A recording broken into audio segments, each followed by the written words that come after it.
2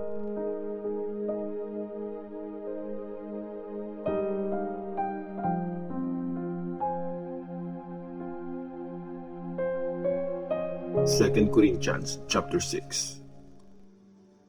Magkakasama kaming naglilingkod sa Diyos at nakikiusap kami sa inyo na huwag sanang masayang ang kabaitan na tinanggap nyo galing sa Diyos. Kasi sinabi niya, nung dumating ang time para tulungan ka, nakinig ako sa iyo. Nung dumating ang araw para iligtas ka, tinulungan kita. Makinig kayo. Ito na ang time. Ngayon na ang araw para maligtas. Iniwasan namin maka-offend ng kahit sino para walang masabing masama sa paglilingkod namin. Pero sa lahat ng ginagawa namin, pinapakita namin na mga lingkod kami ng Diyos. Matyaga naming tinitiis ang mga problema, pagpapahirap at mga kalamidad. Nilatigo kami, kinulong at pinagulpi ng mga tao. Sobra kaming pinahirapan sa trabaho. Halos wala kaming tulog. Halos wala kaming makain. Pero dahil malinis ang buhay namin, meron kaming kaalaman, matyaga kami at matulungin sa kapwa. Pinakita namin na mga lingkod kami ng Diyos. Sinamahan kami ng Holy Spirit. Tunay ang pagmamahal namin. Sinabi namin ang totoo at kumilos sa amin ang kapangyarihan ng Diyos. Pagiging matuwid ang armas namin para lumaban at ipagtanggol ang mga sarili namin. Pinaparangalan kami at pinapahiya, pinupuri at sinusumpa.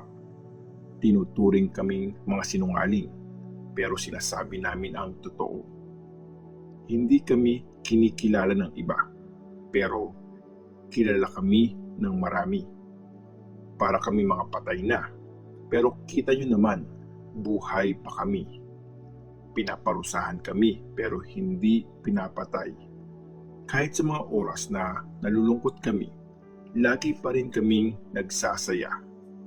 Mahirap kami, pero marami kaming pinapayaman. At kahit walang-wala kami, amin ang lahat. Mga mahal naming kaibigan sa Corinth, nagsasabi kami ng totoo. Bukas ang puso namin para sa inyo. Kayo ang naglalayo ng mga sarili niyo sa amin, hindi kami. Sinasabi ko to sa inyo na para mga anak ko kayo. Buksan niyo rin ang mga puso niyo para sa amin. Pakikisama sa mga di naniniwala sa Diyos. Huwag kayong maksama sa mga di naniniwala sa Panginoon. Pwede bang mag-partner ang mabuti at masama?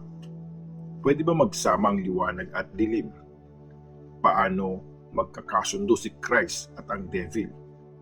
Ano ang pagkakapareho ng taong sumusunod kay Christ at yung hindi?